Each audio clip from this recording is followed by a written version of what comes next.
ദൈവത്താൽ സ്നേഹിക്കപ്പെടുന്ന പ്രിയ ദൈവജനമേ, ഏവർക്കും വീണ്ടും വരാമെന്ന് വാഗ്ദത്തം ചെയ്ത യേശു ക്രിസ്തുവിൻ്റെ അത്ഭുതമേറിയ നാമത്തിൽ എൻ്റെ സ്നേഹവന്ദനം.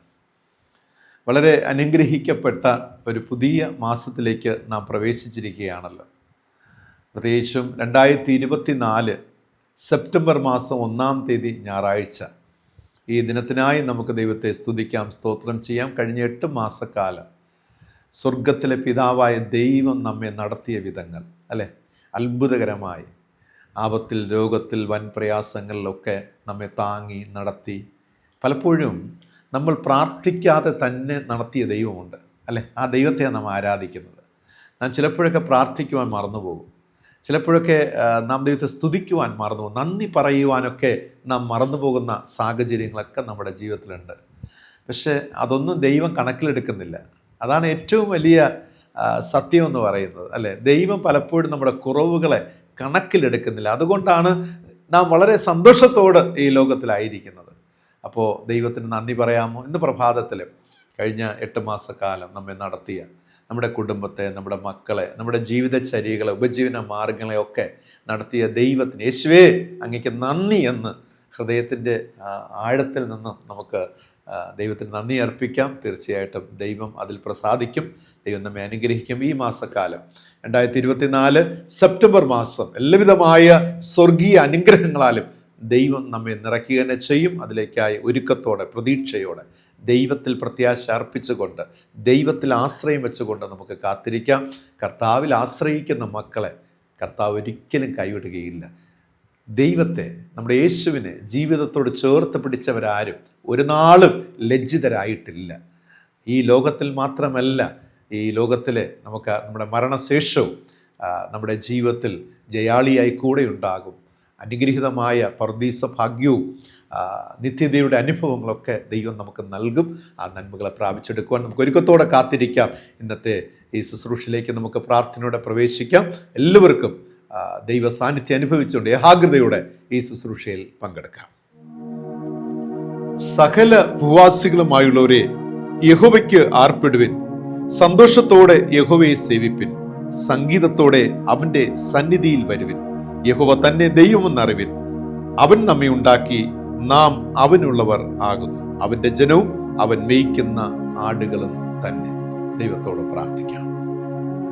തലമുറ തലമുറയായി ഞങ്ങളുടെ സങ്കേതവും കോട്ടയും ഞങ്ങളുടെ ആശ്രയവുമായിരുന്നു നാൾതോറും ഞങ്ങളെ വഴി നടത്തുന്ന വല്ലഭനായ സ്വർഗീയ പിതാവാം നല്ല ദൈവം, മാറ്റമില്ലാത്ത ദൈവത്തിന്റെ സ്നേഹം, കരുതൽ, കാവൽ, നന്മകൾ, സംരക്ഷണം ഒക്കെ ജീവിതത്തിൽ അനുഭവിപ്പാൻ ദൈവം നൽകിയിരിക്കുന്ന ഭാഗ്യത്തിനായി പിതാവേ ഞങ്ങളങ്ങേ വാഴ്ത്തുന്നു, സ്തോത്രം ചെയ്യുന്നു. ഞങ്ങളായിരിക്കുന്നത് ദൈവകൃപയാലാകുന്നു.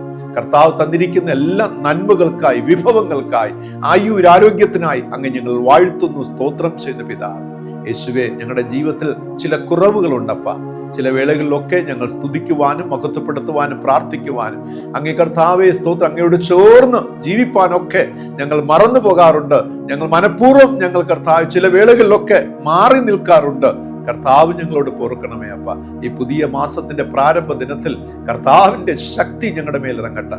അവിടുത്തെ രക്തത്താൽ ഞങ്ങളെ ശുദ്ധീകരിക്കണമേ അപ്പ. അവിടുത്തെ വചനത്താൽ ഞങ്ങളെ പരിപോഷിപ്പിക്കണമേ. ഞങ്ങൾ നന്മയുള്ളവരായി, ഞങ്ങൾ സമാധാനമുള്ളവരായി, ഞങ്ങൾ കർത്താവെ സുരക്ഷിതരായി ജീവിതനാളുകൾ കർത്താവിനോട് ചേർന്ന് ഈ ലോകത്തിൽ, പ്രപഞ്ചത്തിൽ ജീവിക്കേണ്ട കൃപ, ശക്തി ദൈവം നൽകണമെന്ന് പ്രാർത്ഥിക്കുന്നു അപ്പ. ഞങ്ങൾ പാർക്കുന്ന ഭവനങ്ങൾക്കായി സ്തോത്രം ചെയ്യുന്നു. ഞങ്ങൾ പാർക്കുന്ന ഭവനത്തെ അവിടുന്ന് വാഴ്ത്തി അനുഗ്രഹിക്കണമേ, വിശുദ്ധീകരിക്കണമേ അപ്പ. ഞങ്ങളുടെ മക്കൾ പഠിക്കുന്ന ആമികത്തായ സ്കൂളുകൾക്കായി, കലാലയങ്ങൾക്കായി സ്തോത്രം ചെയ്യുന്നു. ദൈവം അനുഗ്രഹിക്കണമേ. അവരുടെ പഠന മേഖലകളെ അപ്പൻ ആശീർവദിക്കണമെന്ന് പ്രാർത്ഥിക്കുന്നു. ഞങ്ങളുടെ ഉപജീവന മാർഗങ്ങളെ ദൈവം അനുഗ്രഹിക്കണമേ. സമൃദ്ധിയും സന്തോഷവും ദൈവകൃപയും അനുഭവിക്കട്ടപ്പ. പ്രത്യേകിച്ച് നാഥ, ഈ ദിനങ്ങളിൽ ഞങ്ങൾ പ്രാർത്ഥന വെച്ചിട്ടുള്ള ഓരോ വിഷയങ്ങൾക്കായി സ്തോത്രം ചെയ്യുന്നു കർത്താവേ. നുറുങ്ങിയ ഹൃദയത്തോടെ അപ്പനോട് ആമേൻ പ്രാർത്ഥിച്ചു കൊണ്ടിരിക്കുന്ന ഓരോരുത്തരുടെ മേലും അവിടുത്തെ ആത്മാവിനെ പകരണമേ അപ്പ. നൊമ്പരങ്ങളെ മാറ്റണമേ, രോദനങ്ങളെ മാറ്റണമേ, കയ്പിന്റെ അനുഭവങ്ങളെ മധുരമാക്കി തീർക്കണമെന്ന് പ്രാർത്ഥിക്കുന്നു കർത്താവേ. കർത്താവെ. സങ്കടങ്ങളെ മാറ്റണമേ. നിങ്ങളുടെ ദുഃഖം സന്തോഷമായി മാറുമെന്നാണല്ലോ വചനം ഞങ്ങളെ പഠിപ്പിച്ചിരിക്കുന്നത്. സ്തോത്രം. ആ വചനത്തെ ഞങ്ങൾ ഫോക്കസ് ചെയ്യുന്നു കർത്താവെ. അവിടുത്തെ കൃപ കൊണ്ട് പൊതിയണമെന്ന് പ്രാർത്ഥിക്കുന്നു. എല്ലാവിധ നന്മകൾക്കായി സ്തോത്രം. ഞങ്ങളുടെ ദേശത്തെ, ഞങ്ങളുടെ രാജ്യത്തെ ലോകരാഷ്ട്രങ്ങളെ ദൈവകരങ്ങൾ സമർപ്പിച്ച് പ്രാർത്ഥിക്കുന്നു. അനുഗ്രഹീതമായ കാലാവസ്ഥയ്ക്കായി സ്തോത്രമപ്പ. എല്ലാ വഴികളിലും ദൈവം ഞങ്ങളെ കാക്കുന്നുണ്ടല്ലോ. തുടർന്ന് ഈ മാസക്കാലം ദൈവം ഞങ്ങളെ വഴി നടത്തണമെന്ന് പ്രാർത്ഥിക്കുന്നു.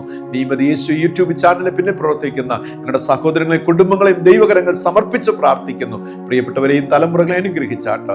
നന്ദി പിതാവേ. ഇന്ന് ഞങ്ങൾ ധ്യാനിക്കാൻ പോകുന്ന വചനത്തിനായി സ്തോത്രം. എടുത്ത ആത്മാവ് ഞങ്ങളോട് ഇടപെടുമാറാക്കണമെന്ന് യേശു രക്ഷിതാവിന്റെ നാമത്തിൽ പ്രാർത്ഥിക്കുന്നു.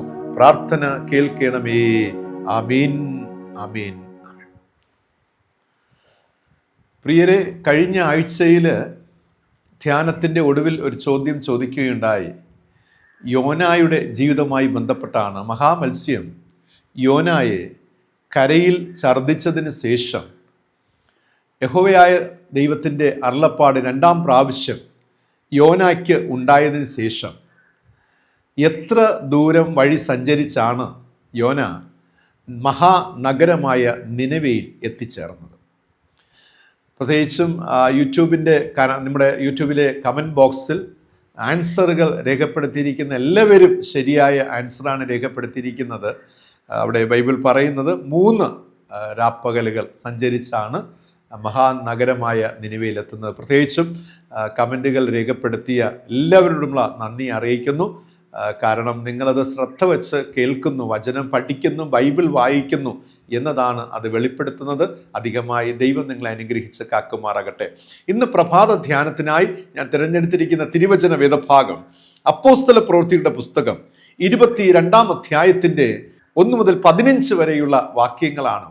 ഗുരുവിൻ്റെ ഇഷ്ടം എന്ന ഒരു ടൈറ്റിലാണ് ഇന്ന് നിങ്ങളോട് ഞാൻ തിരുവചനം സംസാരിപ്പാനായി ആഗ്രഹിക്കുന്നത്.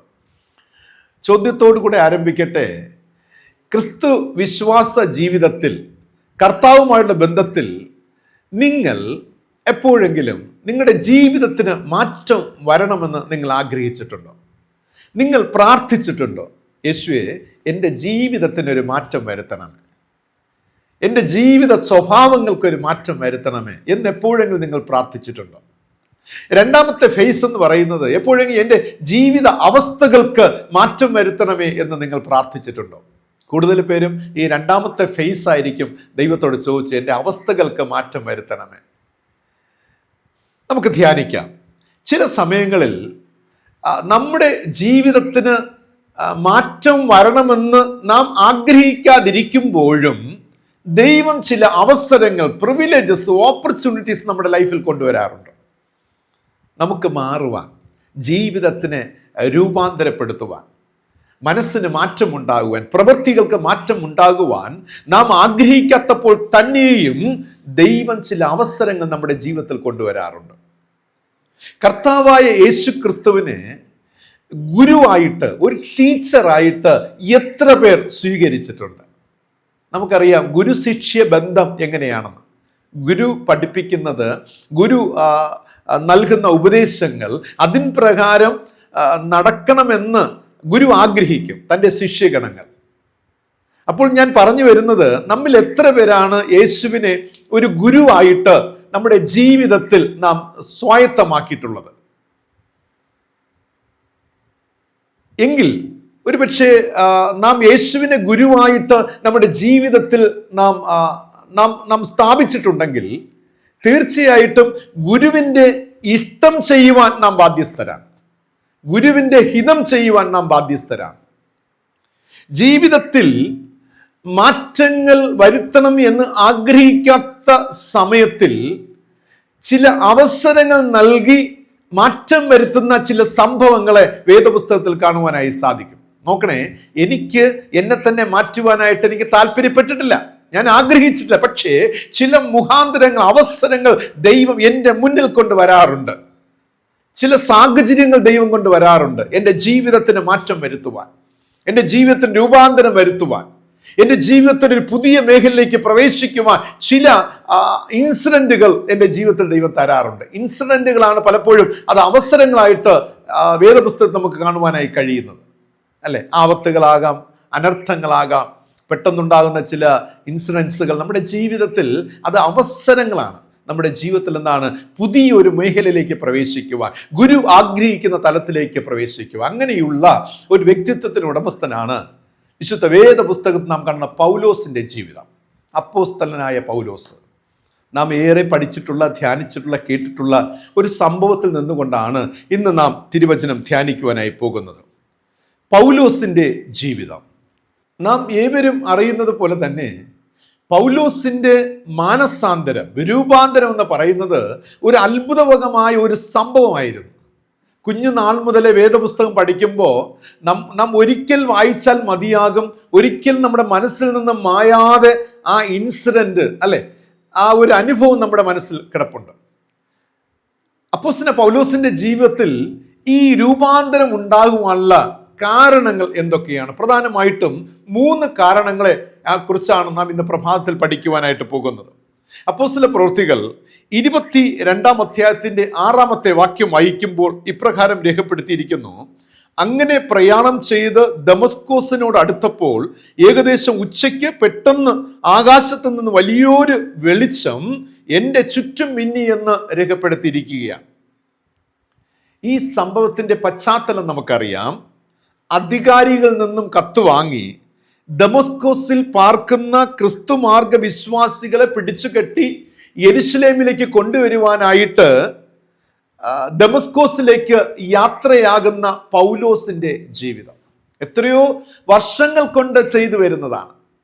അധികാരികളിൽ നിന്നൊക്കെ അധികാരപത്രം വാങ്ങി അധികാരത്തോടെ, ആ ഒരു അനുഭവത്തോടുകൂടെ, ആർജവത്തോടുകൂടെ ക്രിസ്ത്യാനികളെ പിടിച്ചു കെട്ടിക്കൊണ്ടുവന്ന് തടവിൽ പാർപ്പിക്കുവാനായിട്ട് പുറപ്പെടുകയാണ്.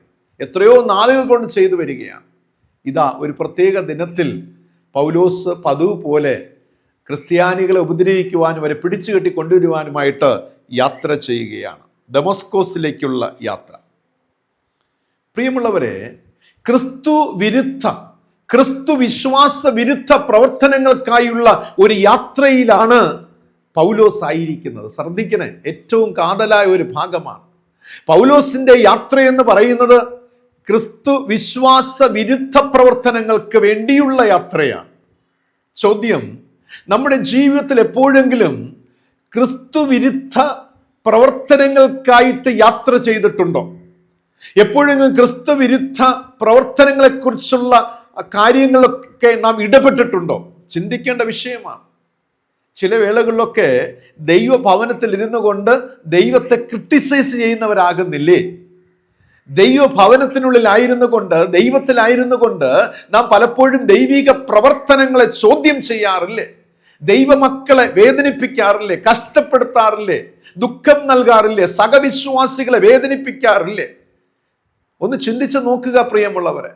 നാം പലപ്പോഴും അല്ലെങ്കിൽ ക്രിസ്തു മതവിരുദ്ധരെ നാം പലപ്പോഴും ആ ഒരു തെറ്റായ കണ്ണോട് നോക്കിക്കാണുമ്പോഴും നാം നമ്മിലേക്ക് നോക്കുമ്പോൾ എത്രയോ തവണ ക്രിസ്തു യേശുവിൻ്റെ ഭവനത്തിൽ താമസിച്ചുകൊണ്ട് ക്രിസ്തു പ്രവർത്തനങ്ങളെ വിമർശിക്കുകയും ക്രിസ്തുവിനെ ആരാധിക്കുന്ന മക്കളെ വേദനിപ്പിക്കുകയും ചെയ്യുന്ന അനുഭവങ്ങൾ, വാക്കുകൾ, പ്രവൃത്തികൾ നമ്മിൽ ഉണ്ടായിട്ടില്ലേ? ചിന്തിക്കുക.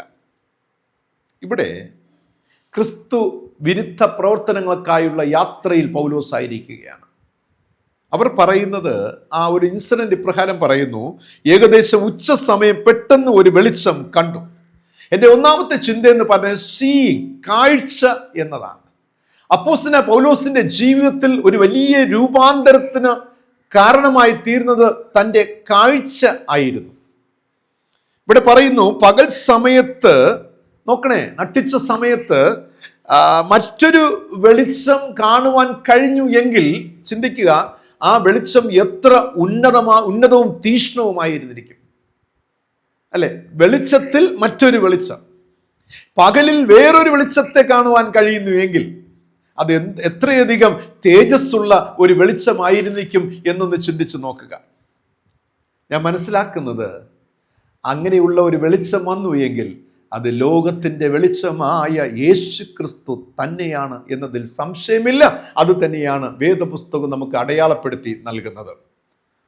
പൗലോസ് ദർശിച്ചത് മരിച്ചുയർത്ത 3-ാം നാൾ ഉയർത്ത സ്വർഗാരോഹണം ചെയ്ത, വീണ്ടും വരാമെന്ന് വാഗ്ദത്തം ചെയ്ത ലോകരക്ഷിതാവായ അത്ഭുതവാനായ ദൈവപുത്രനായ യേശു ക്രിസ്തുവാകുന്ന വെളിച്ചത്തെയാണ് ഇതാ നോക്കിക്കാണുന്നത്. തൻ്റെ കാഴ്ചയിലൂടെ നോക്കിക്കാണുകയാണ്. പകൽ നേരത്തെ സൂര്യൻ്റെ പ്രകാശത്തെക്കാൾ തിളക്കമുള്ള ഒരു വെളിച്ചം. ഈ വെളിച്ചം എന്താണെന്നറിയാമോ? രക്ഷയുടെ വെളിച്ചം, ദ ലൈറ്റ് ഓഫ് സാൽവേഷൻ, രക്ഷയാകുന്ന വെളിച്ചം. എന്നെ കേൾക്കുന്ന പ്രിയ ദൈവജനമേ, നിങ്ങൾ രക്ഷയാകുന്ന വെളിച്ചത്തെ നിങ്ങൾ കണ്ടിട്ടുണ്ടോ? ഒരുപാട് വെളിച്ചങ്ങളുടെ നടുവിൽ നിങ്ങൾ ജീവിച്ചു കൊണ്ടിരിക്കുന്നവരാണ്. കണ്ണിനെ ഇൻപമാക്കുന്ന, കണ്ണിന് ഇൻപം പകരുന്ന ഒരുപാട് വെളിച്ചങ്ങളുടെ നടുവിൽ നിങ്ങൾ ജീവിച്ചു കൊണ്ടിരിക്കുമ്പോൾ ആ വെളിച്ചങ്ങളുടെ നടുവിൽ, ആ വെളിച്ചങ്ങളൊക്കെ പരാജയപ്പെടുത്തുന്ന തരത്തിലുള്ള തിളക്കമാർന്ന ഒരു അത്ഭുതമേറിയ വെളിച്ചത്തെ നിങ്ങൾ എപ്പോഴെങ്കിലും നോക്കിക്കണ്ടിട്ടുണ്ടോ? ചോദ്യം, നിങ്ങൾ രക്ഷയാകുന്ന വെളിച്ചത്തെ നോക്കിക്കണ്ടവരാണോ? ജീവിതത്തിൽ പരീക്ഷകളും പരിശോധനകളും ദുഃഖങ്ങളും വേദനകളും പ്രതിസന്ധികളും ഏറെ നിറഞ്ഞു നിൽക്കുമ്പോൾ അവയിൻ മധ്യേ നിങ്ങൾക്ക് ഈ രക്ഷയാകുന്ന വെളിച്ചത്തെ, ഈ രക്ഷകനെ നോക്കിക്കാണുവാൻ കഴിഞ്ഞിട്ടുണ്ടോ? ഗുരുവായ ലോകത്തിന്റെ വെളിച്ചമായ രക്ഷകനെ നോക്കിക്കാണുവാൻ കഴിഞ്ഞിട്ടുണ്ടോ? പ്രിയമുള്ളവരെ, ഇല്ല എങ്കിൽ അങ്ങനെ നോക്കിക്കാണുവാൻ കഴിയണം. പ്രതിസന്ധി എന്തുമാകട്ടെ, ഒരുപക്ഷെ നിങ്ങളൊരു വലിയ വെളിച്ചത്തിന്റെ നടുവിൽ വസിക്കുന്നവരാകാം. ലോകം നൽകുന്ന വെളിച്ചമുണ്ടല്ലോ, ഈ ലോകത്തിലെ പ്രസ്ഥാനങ്ങൾ നൽകുന്ന വെളിച്ചമുണ്ടല്ലോ, ബന്ധുക്കൾ, സ്വന്തക്കാർ, വീട്ടുകാർ നൽകുന്ന ഒരു വെളിച്ചമുണ്ടല്ലോ. ഇതിന് നടുവിൽ വസിക്കുന്നവരാകാം. ഈ വെളിച്ചങ്ങളുടെ നടുവിൽ എനിക്ക് സുരക്ഷിതനാണ്, എല്ലാ വിഭവങ്ങളും ഉണ്ട്, സമൂഹത്തിൽ നല്ല പേരുണ്ട്, പദവിയുണ്ട്, പ്രൊമോഷൻസ് ഉണ്ട്, സമ്പത്തുണ്ട്, നല്ല ആരോഗ്യമുണ്ട്. ഇനി എന്താണ് എനിക്ക് കുറവ്? എൻ്റെ ജീവിതം മുഴുവനും വെളിച്ചം കൊണ്ട് നിറഞ്ഞിരിക്കുന്ന, പ്രഭാപൂരിതമായിരിക്കുന്ന ഇതിൻ്റെ നടുവിൽ മറക്കരുതേ, എനിക്ക് രക്ഷയാകുന്ന വെളിച്ചത്തെ ഉന്നതമായി നോക്കിക്കാണുവാണ്ട കാഴ്ച എനിക്കുണ്ടോ? ലോകരക്ഷിതാവായ യേശു എന്ന വെളിച്ചത്തെ എനിക്ക് നോക്കിക്കാണുവാൻ കഴിയുന്നുണ്ടോ? ഒരു വളരെ ആഴമേറിയ ഒരു ചിന്തയാണ് പ്രിയമുള്ളവരെ. പുറപ്പാട് പുസ്തകം 14 അധ്യായം 13 വാക്യം വായിക്കുമ്പോൾ രേഖപ്പെടുത്തിയിരിക്കുന്നു, അതിന് മോശെ ജനത്തോട്, ഭയപ്പെടേണ്ട, ഉറച്ചു നിൽപ്പിൻ, യഹോവ ഇന്ന് നിങ്ങൾക്ക് ചെയ്യുവാനിരിക്കുന്ന രക്ഷ കണ്ടുകൊള്ളുവിൻ. നിങ്ങൾ ഇന്ന് കണ്ടിട്ടുള്ള മിസ്രയീമ്യരെ ഇനി ഒരു നാളും കാണുകയില്ല. ഇത് രക്ഷയാകുന്ന വെളിച്ചം മറ്റൊരു തലത്തിൽ നിന്നുകൊണ്ട് വിവരിച്ചിരിക്കുകയാണ്. പ്രതിസന്ധികളാകുന്ന കഷ്ടപ്പാടുകളുടെ നടുവിൽ രക്ഷയാകുന്ന വെളിച്ചത്തെ നോക്കിക്കാണുവാൻ മോശയിലൂടെ നൽകപ്പെടുന്ന, അല്ലെങ്കിൽ നൽകുന്ന ഒരു വലിയ ദർശനത്തെയാണ് നമുക്ക് കാണുവാൻ സാധിക്കുന്നത്. പ്രിയരെ, ബൈബിൾ പറയുന്നത് 2 തലങ്ങളിൽ നിന്നുള്ള ചിന്തകളാണ്. ഒന്ന്, നിങ്ങളുടെ ജീവിതത്തിൽ ലോകം നൽകുന്ന ഒരു വെളിച്ചം നിങ്ങൾക്കുണ്ടായിരിക്കും. ഈ ലോകം നിങ്ങളെ എത്തിക്കുന്ന ഒരു വെളിച്ചമുണ്ടല്ലോ. കുഞ്ഞുനാൾ മുതൽ സ്കൂളുകളിൽ ലഭ്യമാകുന്ന ടീച്ചിങ്ങുകൾ നിങ്ങൾ ഉന്നതമായ സ്ഥാനത്തെത്തുന്ന ഒരു ബ്രൈറ്റ് ഫ്യൂച്ചർ, അതിന് പറയുന്ന ഒരു ബ്രൈറ്റ് ഫ്യൂച്ചർ എന്നാണ്. ആ ഒരു ബ്രൈറ്റ് ഫ്യൂച്ചറിലേക്ക്, അതിൻ്റെ ഉച്ചസ്ഥായിയിൽ നിങ്ങൾ എത്തണമെന്ന് പറയുന്ന ഒരു വെളിച്ചമുണ്ടല്ലോ. നിങ്ങൾ അതുവരെ എത്തിയവരാകാം. ഒരുപാട് പരിശ്രമിച്ച്, ഉറക്കമിളച്ചിരുന്ന് പഠിച്ചു, പരീക്ഷകൾ എഴുതി, ഒരുപാട് ഹാർഡ് വർക്ക് ചെയ്തു, അധ്വാനിച്ചു. ഇന്നായിരിക്കുന്ന ഒരു നല്ല ഒരു സെറ്റപ്പിൽ നിങ്ങൾ എത്തി നിൽക്കുകയാണ്, ഒരു സെറ്റിങ്സിൽ എത്തി നിൽക്കുകയാണ്. ഇത് ലോകം നൽകുന്ന ഒരു വെളിച്ചമാണ്. മറുഭാഗത്ത് കഷ്ടതയും ദുരിതവും വേദനകളും നിറഞ്ഞ ഒരു ഇരുളടഞ്ഞ ഒരു കാഴ്ചപ്പാടാവുന്ന അനുഭവം, ഒരുപാട് രോദനങ്ങളും വേദനകളും നിറഞ്ഞ ഒരു അനുഭവം. ഈ 2 തലങ്ങളിലും ഒരു യഥാർത്ഥ ദൈവ പൈതലിന് ലോകത്തിന്റെ വെളിച്ചമായ യേശു ക്രിസ്തുവാകുന്ന വെളിച്ചത്തെ നോക്കിക്കാണുവാനുള്ള കാഴ്ച ഉണ്ടാകണം പ്രിയമുള്ളവരെ. അവരാണ് ജീവിതത്തിൽ വിജയിക്കുന്നത്. എന്തുണ്ടെങ്കിലും അതിൻ്റെ നടുവിൽ, ഇത് കഷ്ടമാകട്ടെ സന്തോഷമാകട്ടെ, അതിൻ്റെ നടുവിൽ ഈ വെളിച്ചത്തെ നിങ്ങൾക്ക് നോക്കിക്കാണുവാൻ കഴിയണം. ഈ വെളിച്ചമാകണം ശ്രേഷ്ഠമായിട്ട് നിങ്ങൾ നോക്കിക്കാണേണ്ടുന്നത്. മറന്നു പോകരുതേ. ഗുരുവായ യേശുവിനെ വിശ്വാസത്തോടെ നോക്കിക്കാണുവാൻ കഴിയണം. ഈ പുറപ്പാട് പുസ്തകം 14 അധ്യായത്തിന്റെ 14 വാക്യം വായിക്കുമ്പോൾ, കാരണം യഹോവ നിങ്ങൾക്ക് വേണ്ടി യുദ്ധം ചെയ്യും, നിങ്ങൾ മിണ്ടാതിരിപ്പിൻ എന്ന് രേഖപ്പെടുത്തിയിരിക്കുകയാണ്. There is a God, അല്ലെ? ഒരു ദൈവമുണ്ട് എനിക്കും നിങ്ങൾക്കും, ഒരു രക്ഷകനുണ്ട്, ഒരു വെളിച്ചമുണ്ട് നിങ്ങൾക്ക് വേണ്ടി പ്രവർത്തിക്കുവാൻ. നിങ്ങൾ പറഞ്ഞേക്ക കഴിഞ്ഞ കാലമൊക്കെ ഞാനാണല്ലോ അധ്വാനിച്ച് ഈ പ്രകാശത്തിലെത്തിയത്. പക്ഷേ പ്രകാശത്തിന്റെ നടുവിലൊരു പ്രകാശം, അത് നിങ്ങൾക്ക് ദർശിക്കുവാൻ കഴിയുന്നുണ്ടോ? സൂര്യപ്രകാശത്തിന്റെ നടുവിൽ മറ്റൊരു പ്രകാശത്തെ, സൂര്യപ്രകാശത്തെ വെല്ലുന്ന തരത്തിലുള്ള 100 മടങ്ങ് ശക്തിയുള്ള ഒരു വെളിച്ചത്തെ നോക്കിക്കാണുവാൻ കഴിയുന്നു എങ്കിൽ, എന്നെ കേൾക്കുന്ന പ്രിയ ദൈവജനമേ, നിങ്ങൾ ദൈവ പൈതൽ എന്ന നിലയിൽ നിങ്ങൾ വിജയം കൈവരിച്ചവരാണ് എന്ന് പറയുവാൻ എനിക്ക് സാധിക്കും. ചിന്തിക്കുക, നമുക്ക് രക്ഷ നൽകുന്ന ഗുരു നമുക്ക് വെളിപ്പെടുത്തുന്ന 2 കാര്യങ്ങളുണ്ട്. ഒന്ന് ക്രൂശ്, മറ്റൊന്ന് വചനം. ക്രൂശ് എന്ന് പറയുന്നത് ഒരു മനുഷ്യന്റെ ജീവിതത്തിന് അല്ല, ഈ ലോകത്തിന് തന്നെ കഷ്ടത, അല്ലെ, ലോകത്തിന്റെ കഷ്ടതയും ലോകത്തിന് ക്രിസ്തുവിലൂടെ ക്രൂശിൽ നൽകപ്പെടുന്ന വിജയത്തെയും കുറിക്കുകയാണ്. രണ്ടാമത്തെ തലം എന്ന് പറയുന്നത് വചനമാണ്. രക്ഷകനായ യേശു നൽകുന്ന വചനങ്ങൾ ഒരു മനുഷ്യന്റെ ജീവിതത്തിന് രൂപാന്തരം വരുത്തുന്നു, ഒരു മനുഷ്യന്റെ ജീവിതത്തിന് ശക്തി പകരുന്നു. എത്ര ധന്യമായ ഒരു അനുഭവം പ്രിയമുള്ളവരെ. പൗലോസ് തൻ്റെ കാഴ്ചയിലൂടെ രക്ഷയുടെ അനുഭവത്തിലേക്ക് പ്രവേശിക്കുകയാണ്. അത് കാണുവാൻ കഴിഞ്ഞു എന്നതാണ്. പൗലോസിന് ഈ പകൽ നേരത്തെ വെളിച്ചത്തെ നോക്കിക്കാണുവാൻ കഴിഞ്ഞതിനാൽ തൻ്റെ ജീവിതത്തിന് രൂപാന്തരത്തിന്റെ 1-ാം ഘട്ടം സംഭവിക്കുകയാണ്. എന്നെ കേൾക്കുന്ന പ്രിയ ദൈവജനമേ, 2 തലങ്ങളെക്കുറിച്ച് പറഞ്ഞു. ഒന്ന് ദുഃഖം, ഒന്ന് സന്തോഷം. ഇതിൻ്റെ നടുവിൽ നിങ്ങൾക്ക് ആ ഒരു വലിയ വെളിച്ചത്തെ നോക്കിക്കാണുവാൻ സാധിക്കണം, ഒരു വലിയ നന്മയെ നോക്കിക്കാണുവാൻ സാധിക്കണം. പകലിലും രാത്രിയിലും നിങ്ങൾക്ക് ഈ വലിയ വെളിച്ചത്തെ നോക്കിക്കാണുവാൻ സാധിക്കണം. അങ്ങനെ സാധിച്ചാൽ, ആ കാഴ്ച നിങ്ങൾക്ക് ലഭ്യമായാൽ, നിങ്ങളുടെ ജീവിതത്തിൽ രൂപാന്തരത്തിന്റെ, അവസ്ഥകളുടെ മാറ്റത്തിന്റെ 1-ാമത്തെ ഘട്ടമായി എന്ന് ഓർക്കണേ. എൻ്റെ 2-ാമത്തെ ചിന്ത എന്ന് പറയുന്നത് അപ്പോസ്തല പ്രവൃത്തികൾ 22-ാം അധ്യായത്തിന്റെ 7 മുതൽ 10 വരെ വായിക്കുമ്പോൾ 7-ാം വാക്യത്തിൽ ഇപ്രകാരം പറഞ്ഞിരിക്കുന്നു: ശൗലേ ശൗലേ, നീ എന്നെ ഉപദ്രവിക്കുന്നത് എന്ത് എന്ന് എന്നോട് പറയുന്ന ശബ്ദം കേട്ടു എന്ന് രേഖപ്പെടുത്തിയിരിക്കുന്നു. 9-ാം വാക്യത്തിൽ എന്നോട് കൂടെയുള്ളവർ വെളിച്ചം കണ്ടു എങ്കിലും എന്നോട് സംസാരിക്കുന്നവന്റെ ശബ്ദം കേട്ടില്ല എന്ന് രേഖപ്പെടുത്തിയിരിക്കുകയാണ്. പൗലോസിന്റെ ജീവിതത്തിന്റെ രൂപാന്തരത്തിന്റെ 2-ാമത്തെ ഘട്ടം എന്ന് പറയുന്നത്, 1-ാമത്തെ ഘട്ടം അവൻ കണ്ടു, കാഴ്ച. 2, അവൻ കേട്ടു, കേൾവി എന്നതാണ്. അവൻ കാണുക മാത്രമല്ല, ദൈവത്തിന്റെ, കർത്താവിന്റെ, ഗുരുവിന്റെ ശബ്ദം അവൻ കേട്ടു എന്നതാണ്. ചോദ്യം: നിങ്ങൾ എപ്പോഴെങ്കിലും ദൈവത്തിന്റെ ശബ്ദം കേട്ടിട്ടുണ്ടോ? കേട്ടവരാണോ? ഞാൻ 2 വേദഭാഗങ്ങൾ വായിക്കാം. യാക്കോബ് എഴുതിയ ലേഖനം 1-ാം അധ്യായം 19-ാമത്തെ വാക്യത്തിൽ, ഏത് മനുഷ്യനും കേൾപ്പാൻ വേഗതയും പറവാൻ താമസവും കോപത്തിന് താമസമുള്ളവനും ആയിരിക്കട്ടെ. മറ്റൊരു വേദഭാഗം വെളിപ്പാട് പുസ്തകം 3-ാം അധ്യായം 20-ാമത്തെ വാക്യത്തിൽ, ഞാൻ വാതിൽക്കൽ നിന്ന് മുട്ടുന്നു, ആരെങ്കിലും എൻ്റെ ശബ്ദം കേട്ട് വാതിൽ തുറന്നാൽ ഞാൻ അവൻ്റെ അടുക്കൽ ചെന്ന് അവനോടും അവൻ എന്നോടും അത്താഴം കഴിക്കും എന്ന് രേഖപ്പെടുത്തിയിരിക്കുകയാണ്. ഇവിടുത്തെ ഏറ്റവും കാതലായ ചിന്ത ഗുരുവിൻ്റെ ശബ്ദം കേൾക്കുക എന്നതാണ്. ഈ ലോക ജീവിതത്തിൽ, ഈ കാലഘട്ടത്തിൽ നാം ഏറെ ഇന്ന് കേൾക്കുന്ന ശബ്ദം ഏതാണ്? ആരുടെ ശബ്ദം കേൾക്കുവാനാണ് നാം ഏറെ ഇഷ്ടപ്പെടുന്നത്? ഇവിടെ ബൈബിൾ പറയുന്നത്, ആരെങ്കിലും എൻ്റെ ശബ്ദം കേട്ട് വാതിൽ തുറന്നാൽ, ഈ ലോകത്തിൽ ആരെങ്കിലും, എക്സ് ഓർ വൈ, അല്ലെ, ഏതെങ്കിലും വ്യക്തി, ഏത് ജാതിയാകട്ടെ, മതമാകട്ടെ, ഏത് കാറ്റഗറി ആകട്ടെ, ആരെങ്കിലും എൻ്റെ ശബ്ദം കേട്ട് വാതിൽ തുറന്നാൽ, ഇവിടെ 2 ചിന്തകളാണ്. ഒന്ന്, കേൾക്കുക, ശബ്ദം കേൾക്കുക. 2, ശബ്ദത്തോട് പ്രതികരിക്കുക എന്നതാണ്, അല്ലെ. കേൾക്കുക, വാതിൽ തുറക്കുക എന്നതാണ്. ഇതാണ് പൗലോസിന്റെ ജീവിതത്തിന്റെ 2-ാം ഘട്ടത്തിന്റെ രൂപാന്തരത്തിന്റെ ഒരു നിദാനമായി തീർന്നത്. എത്ര ഹൃദ്യമായ ഒരു അനുഭവം പ്രിയമുള്ളവരെ. കർത്താവിൻ്റെ, അവൻ കാണുക മാത്രമല്ല, അവൻ കേട്ടു എന്നതാണ്. ദൈവ ശബ്ദം കേൾക്കുന്ന ഒരു വ്യക്തിക്ക് മാത്രമേ ജീവിതത്തിൻ്റെ സമഗ്ര വശങ്ങളോട് പ്രതികരിക്കുവാൻ കഴിയുള്ളൂ, ശരിയായ പ്രതികരണം നൽകുവാൻ കഴിയുകയുള്ളൂ. ഞാൻ വിശദമാക്കാം.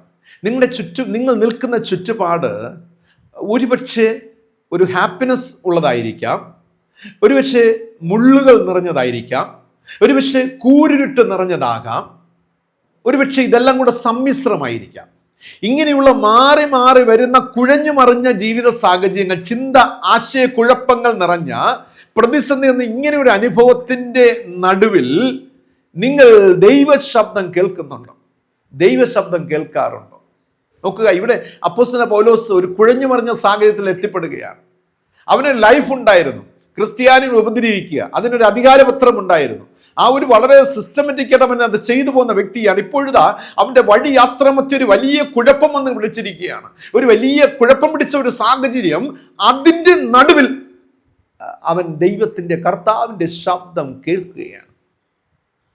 പ്രിയമുള്ളവരെ, ഈ കാലഘട്ടത്ത് മനുഷ്യൻ്റെ ഭാഗത്ത് നിന്ന് ഉണ്ടായിക്കൊണ്ടിരിക്കുന്ന തെറ്റായ പ്രതികരണങ്ങൾക്ക് കാരണം എന്തെന്നറിയാമോ? അത് ക്രിസ്ത്യാനിയാകട്ടെ അക്രൈസ്തവനാകട്ടെ, ഇന്ന് മനുഷ്യൻ്റെ ഭാഗത്തു നിന്നുണ്ടാകുന്ന തെറ്റായ പ്രതികരണങ്ങൾക്ക് കാരണം ഒന്ന്, മനുഷ്യൻ ദൈവത്തിൻ്റെ ശബ്ദം കേൾക്കുന്നില്ല, അതിന് ചെവി കൊടുക്കുന്നില്ല എന്നുള്ളത് തന്നെയാണ്.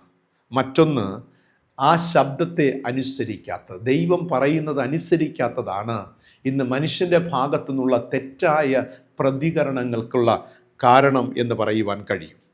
എപ്പോഴാണോ പൗലോസ് കർത്താവിൻ്റെ ശബ്ദം കേട്ടത്, അന്നു മുതൽ ജീവിതത്തിന് രൂപാന്തരം തുടങ്ങി. ഹല്ലേലൂയ, ആമേൻ. ഗുരുവിൻ്റെ ശബ്ദം കേൾക്കുന്ന മക്കൾക്കാണ് രൂപാന്തരം ഉണ്ടാകുന്നത്. ഗുരുവിൻ്റെ ശബ്ദം കേൾക്കുക. ഒരുപാട് ശബ്ദ കോലാഹലങ്ങളുടെ നടുവിൽ ജീവിക്കുന്നവരാകാം നിങ്ങൾ. ആ ശബ്ദ കോലാഹലങ്ങളുടെ നടുവിൽ ദൈവത്തിൻ്റെ ശബ്ദം നിങ്ങൾ കേൾക്കുവാൻ പ്രിയപ്പെടണം, കാത്തിരിക്കണം, അത് ഏറെ ഇഷ്ടപ്പെടണം. പ്രിയമുള്ളവർ, ദൈവ ശബ്ദം കേൾക്കുവാനായിട്ട്. അങ്ങനെ കേൾക്കുമ്പോൾ പൗലോസിൻ്റെ ജീവിതത്തിൽ വന്ന അവസ്ഥകൾക്ക് മാറ്റം, തെറ്റിൽ നിന്നും ശരിയിലേക്കുള്ള ഒരു ചുവടുവയ്പ് അതുപോലെ നമ്മുടെ ജീവിതത്തിലും ഉണ്ടാകും. ഈ രണ്ട് ചേഞ്ചസാണ് വരുന്നത്. ഒന്ന്, അവസ്ഥകൾക്ക് മാറ്റം വരും. നാം ആയിരിക്കുന്ന, നേരത്തെ ഞാൻ ആമുഖത്തിൽ പറഞ്ഞ അവസ്ഥകൾക്കെല്ലാം മാറ്റം വരും. രണ്ട്, തെറ്റിൽ നിന്നും ശരിയായ ദിശയിലേക്കുള്ള ഒരു ഗൈഡൻസ്, ഒരു മുന്നോട്ടുള്ള യാത്രയ്ക്കുള്ള ഒരു ശക്തി, ഒരു പ്രചോദനം നമുക്ക് ലഭിക്കും എന്നതാണ്. പ്രിയമുള്ളവരെ, ഗുരുവിൻ്റെ ശബ്ദം നമ്മെ മാറ്റത്തിലേക്ക് നയിക്കുകയാണ്. ഓരോ ദിവസവും പ്രഭാതത്തിൽ open the word of God, വേദപുസ്തകം ഒന്ന് തുറക്കണേ, സത്യവേദപുസ്തകം തുറക്കണമേ. പ്രഭാതത്തിൽ എഴുന്നേറ്റ് ബൈബിൾ വായിച്ചിട്ട് എത്രയോ കാലങ്ങളായി അല്ലേ? ചിന്തിക്കണേ. തിരക്കിട്ട ജീവിത അനുഭവത്തിന് മധ്യയിൽ, പ്രകാശത്തെ തേടിയുള്ള യാത്രാമധ്യേ ലോകരക്ഷിതാവായ ആ പ്രകാശമുണ്ടല്ലോ, അതിൻ്റെ ശബ്ദം കേൾക്കുവാൻ നാം വിട്ടുപോവുകയാണ്, മനഃപൂർവമോ അല്ലാതെയോ. നിങ്ങളുടെ മുന്നിലുള്ള, നിങ്ങളുടെ വീട്ടിലുള്ള സത്യവേദ പുസ്തകം ഒന്ന് തുറക്കുക, പ്രഭാതത്തിൽ എഴുന്നേറ്റ് എന്താണ് പറയുന്നതെന്ന് കേൾക്കുക. ദൈവത്തിന് നിങ്ങളോട് എന്തോ ഒന്ന് പറയുവാനുണ്ട്, ഗുരുവിന് നിങ്ങളോടൊന്ന് പറയുവാനുണ്ട്. കാത്തു നിൽക്കുക. നിങ്ങളെ പഠിപ്പിക്കുന്ന അധ്യാപകന് പറയുവാനുള്ളത് കേൾക്കുവാൻ മണിക്കൂറോളം കാത്തിരിക്കുവാൻ നിങ്ങൾ ഒരുക്കമല്ലേ? എന്തുകൊണ്ട് ഗുരുവിൻ്റെ അടുക്കൽ, യേശുവിൻ്റെ അടുക്കൽ അപ്രകാരം കാത്തിരിക്കുവാൻ കഴിയുന്നില്ല? പ്രിയരെ, കാത്തിരുന്ന് ശബ്ദം കേട്ടാൽ ജീവിത അവസ്ഥകൾക്ക് മാറ്റമുണ്ടാകും, രൂപാന്തരമുണ്ടാകും എന്നതാണ്. രണ്ട് കാര്യങ്ങളെക്കുറിച്ച് ഞാൻ പഠിച്ചു. പൗലോസിൻ്റെ ജീവിതത്തിൻ്റെ മാറ്റത്തിന് കാരണം ഉണ്ട്. ഒന്ന്, അവൻ്റെ കാഴ്ച അവൻ കണ്ടു. രണ്ട്, അവൻ കേട്ടു, ദൈവശബ്ദം കേട്ടു. മൂന്നാമത്തേതും ഒടുവിലത്തേതും അപ്പോസ്തലപ്രവൃത്തി 22-ാം അധ്യായം 10 മുതൽ 16 വരെ വായിക്കുമ്പോൾ 10-ാം അധ്യായത്തിൽ ഇപ്രകാരം പറഞ്ഞിരിക്കുന്നു: കർത്താവേ, ഞാൻ എന്ത് ചെയ്യണമെന്ന് ചോദിച്ചതിന് കർത്താവ് എന്നോട്, എഴുന്നേറ്റ് ദമസ്കോസിലേക്ക് പോക, നീ ചെയ്യേണ്ടതിന് വിധിച്ചിരിക്കുന്നതെല്ലാം അവിടെ നിന്നോട് പറയും എന്ന് കൽപ്പിച്ചു. മൂന്നാമത്തേത് ഡൂയിങ് ആണ്, പ്രവർത്തിക്കുക. സീയിങ്, ഹിയറിങ് ആൻഡ് ഡൂയിങ്, കാണുക, കേൾക്കുക, പ്രവർത്തിക്കുക എന്നതാണ്. ദൈവ ശബ്ദം കേട്ട പൗലോസിന് ഇപ്പോൾ ഇതാ എന്ത് ചെയ്യണമെന്നുള്ള ആലോചന, നിർദ്ദേശം ലഭ്യമാകുകയാണ്. ദൈവ ശബ്ദം കേട്ട് കഴിഞ്ഞാൽ ഉടനെ ദൈവഹിതം ചെയ്യുവാൻ മുൻവരണം, അതായത് ദൈവ പ്രവൃത്തി ചെയ്യണം എന്നതാണ്. യാക്കോബ് എഴുതിയ ലേഖനം 1-ാം അധ്യായം 22-ാമത്തെ വാക്യത്തിൽ ഇപ്രകാരം പറയുന്നു, എങ്കിലും വചനം കേൾക്ക മാത്രം ചെയ്തുകൊണ്ട് തങ്ങളെ തന്നെ ചതിക്കാതെ അതിനെ ചെയ്യുന്നവരായി ഇരിപ്പിൻ എന്ന് രേഖപ്പെടുത്തിയിരിക്കുന്നു. അതിൽ തന്നെ 25-ാമത്തെ വാക്യത്തിൽ ന്യായപ്രമാണം കേട്ട് ഉറ്റുനോക്കി നിൽക്കുന്നവനാകരുത്, മറക്കുന്നവനുമാകരുത്, പ്രവൃത്തി ചെയ്യുന്നവനായാൽ നിങ്ങൾ ഭാഗ്യവാനാകുമെന്ന് രേഖപ്പെടുത്തിയിരിക്കുകയാണ്. ആമേൻ. നമ്മുടെ ജീവിതത്തിൽ വരുന്ന 2 മിസ്റ്റേക്കുകളാണ്. ചില പ്രസംഗങ്ങൾ കേട്ടാൽ നമ്മളിങ്ങനെ ഉറ്റ നിൽക്കും, അത്ഭുതത്തോടെ ഇങ്ങനെ അത്ഭുതകമായി ഇങ്ങനെ ഉറ്റ നോക്കി നിൽക്കുന്ന ഒരു അനുഭവം ഉണ്ടാകും. ചിലതൊക്കെ നമ്മൾ നല്ല അമേസിംഗ് ആയിട്ടുള്ള ദൈവവചനം ഇങ്ങനെ ഉറ്റ നോക്കി നിൽക്കുന്ന അനുഭവം. ഇവിടെ ബൈബിൾ പറയുന്നു, ന്യായപ്രമാണം കേട്ട് ഉറ്റുനോക്കി നിൽക്കുന്നവനാകരുത്.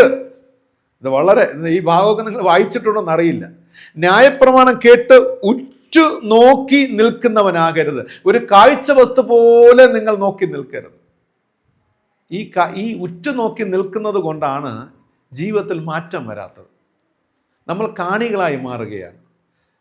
ഒരുപക്ഷെ അങ്ങനെ അല്ലായിരുന്നുവെങ്കിൽ ഇന്ന് ദൈവാലയത്തിൽ പോകുന്ന എല്ലാവർക്കും മാനസാന്തരം വന്നേനെ, ക്രിസ്ത്യാനികൾക്ക് മാനസാന്തരം വന്നേനെ അല്ലേ. 2 കാറ്റഗറി ഓഫ് ലൈഫ് ഉണ്ട്. വെളിപ്പാട് പുസ്തകമൊക്കെ പഠിക്കുമ്പോൾ ഞാൻ പറഞ്ഞു, ഒന്ന് ക്രിസ്ത്യാനിയായി ജീവിച്ച് മരിക്കുക, അല്ലെങ്കിൽ ക്രിസ്തുവിൽ ജീവിച്ച് മരിക്കുക.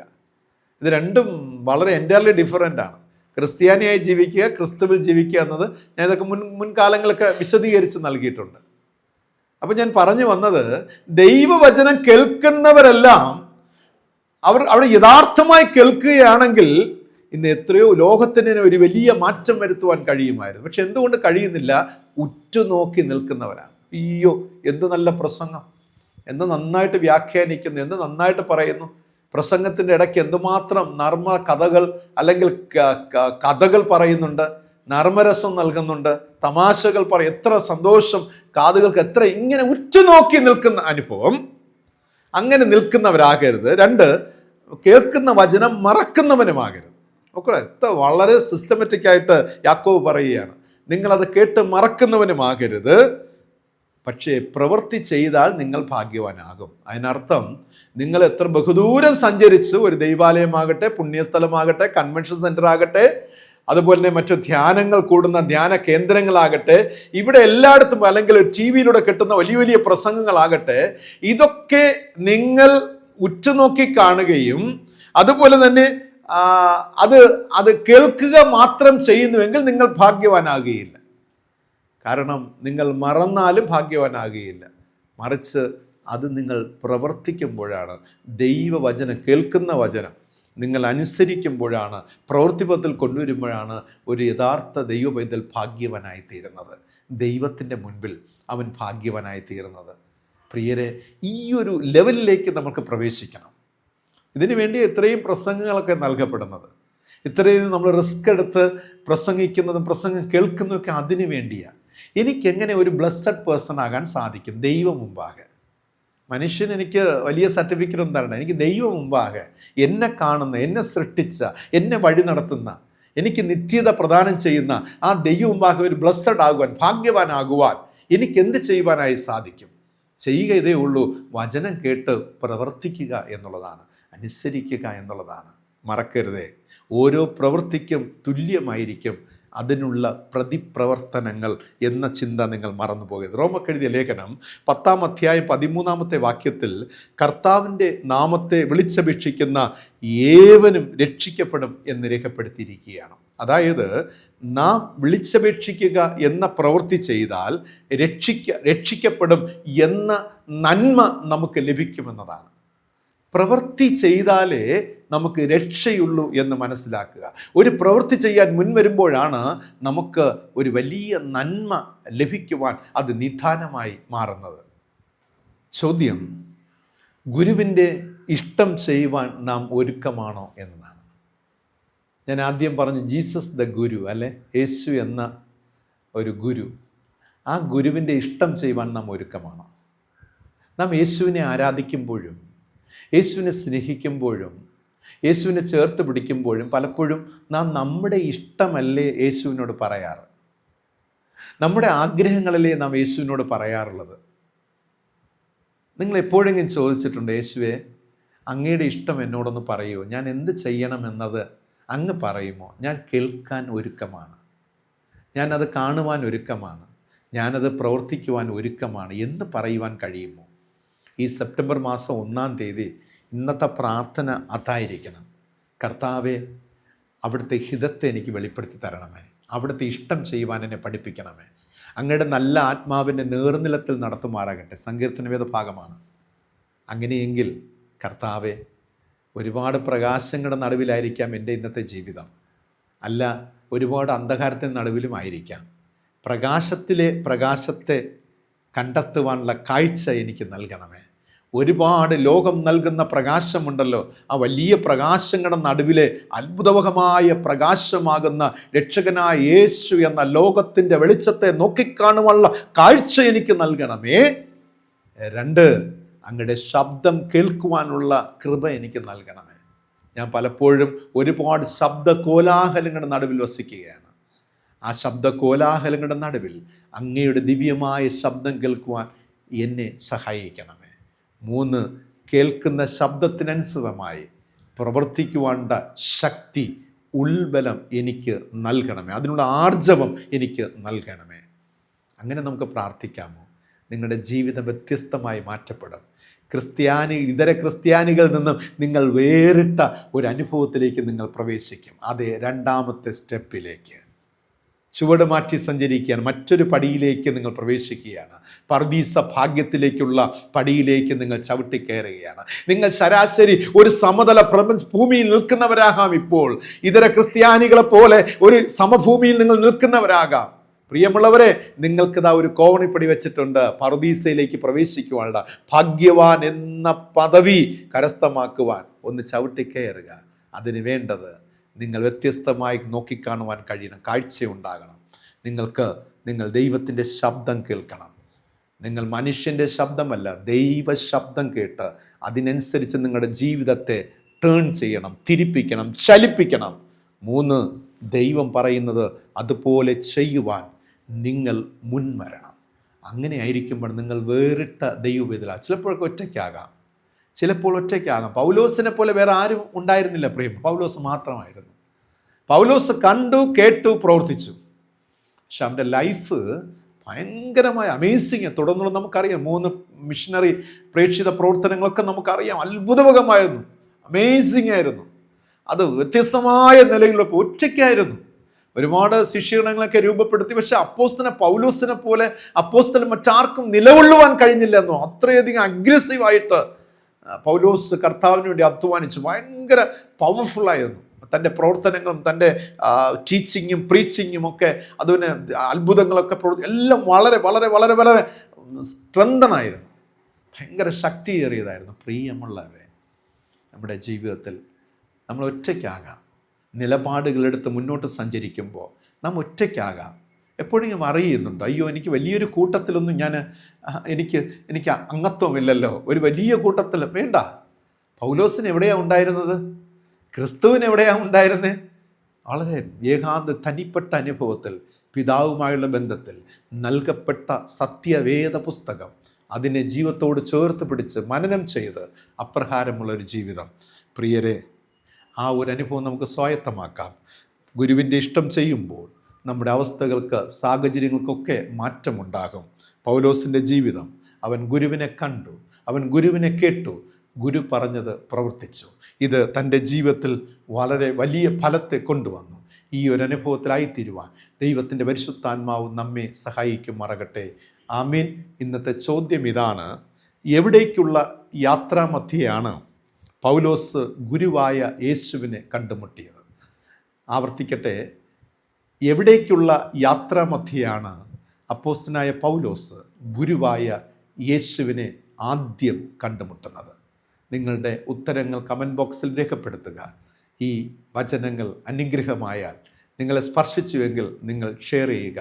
മറ്റുള്ളവരും ദൈവഭാഗത്തേക്ക് തിരിയട്ടെ, ദൈവസ്നേഹം അനുഭവിക്കട്ടെ, ദൈവ സാന്നിധ്യത്തെ തൊട്ടനുഭവിക്കട്ടെ.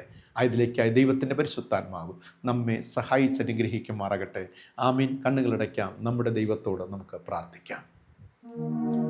ഗുരുവായ സ്വർഗീയ പിതാവാം നല്ല ദൈവമേ, കർത്താവ് നൽകിയ നല്ല ചിന്തകൾക്കായി സ്തോത്രം.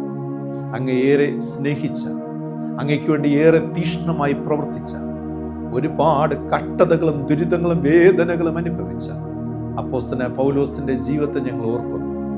പൗലോസിന്റെ പ്രേക്ഷിത പ്രവർത്തനങ്ങളെക്കുറിച്ചൊക്കെ ഞങ്ങൾ വായിക്കുമ്പോൾ ഞങ്ങൾ ചിന്തിച്ചു പോകാറുണ്ട്, ഇതെങ്ങനെ കഴിയുന്നു?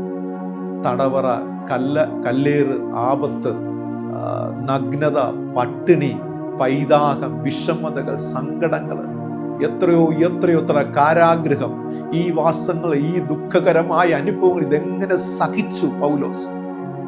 ആമേൻ. കർത്താവേ, ഇപ്പോൾ ഞങ്ങളുടെ കണ്ണ് തുറപ്പിച്ചതിനാൽ സ്തോത്രം. അവൻ വാസ്തവത്തിൽ യേശുവിനെ കണ്ടിരുന്നു, വാസ്തവത്തിൽ യേശുവിനെ കേട്ടിരുന്നു, വാസ്തവത്തിൽ യേശുവിൻ്റെ പ്രവൃത്തി അവൻ ചെയ്തു വന്നു. അതിനാൽ തന്നെയാണ് പൗലോസിന് ഇത്രയധികം തീക്ഷ്ണമായി പ്രതിസന്ധികളുടെ നടുവിലും പ്രവർത്തിക്കുവാനായി കഴിഞ്ഞത്, ജയജീവിതം നയിച്ച് വിശുദ്ധന്മാരുടെ ഗണത്തിൽ പ്രവേശിക്കുവാനായി സാധിച്ചത്. ക്രിസ്തു വിശ്വാസ വിരുദ്ധ പ്രവർത്തനങ്ങൾ വ്യാപൃതനായവൻ ഇതാ ക്രിസ്തു അനുകൂല പ്രവർത്തനങ്ങൾ, ക്രിസ്തുവിൻ്റെ ശിക്ഷഗണത്തിൽ പെട്ടവനായി അധ്വാനിക്കുന്ന ഒരു ചിത്രം. സ്തോത്രം പിതാവേ, ഞങ്ങളുടെ ജീവിതത്തിൽ ഈ ഒരു ഭാഗ്യം നൽകണമേ അപ്പ.